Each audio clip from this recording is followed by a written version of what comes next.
Assalomu alaykum aziz vatandoshlarım, aziz xalqim. Men bugun ijtimoiy tarmoqqa chiqib, siz aziz xalqimga minnatdorchilik bildirib, sizlarning oldinlaringizda ta'zim qilaman azizlarim. Sizlarning yordamingizda mana juda ko'p adolat haqiqatlar ro'yobga chiqayapti. Mingdan ming rahmat sizlarga. Mana 2 kun oldin viloyat hokimi Ulug'bek Qosimov kelib, men bilan suhbatlashib, "Baba, men siz paxtangizni pulini beraman" deb va'da berdi. Mayli azizlar, men fursatdan foydalanib, mana shu Ulug'bek Qosimovga minnatdorchilik bildiraman, rahmat aytaman. Mana bir 2-3 buzg'unchi bor, shular buzib yuradi. Mana Norman Choriyev, rahmatulloh deganlari bor.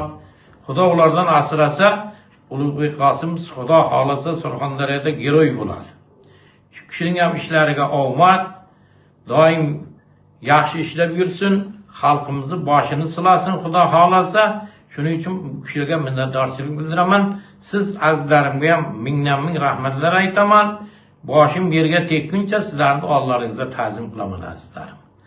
Sizlarga katta rahmat, ishlaringizga omad, bolalaringizni rohatini ko'ring, nasib bo'lsa xudo xolasa O'zbekistonda katta to'ylar bo'lsin, nasib bo'lsa butun o'zbek xalqim hajlarga borib kelaversin. Ilohi amin.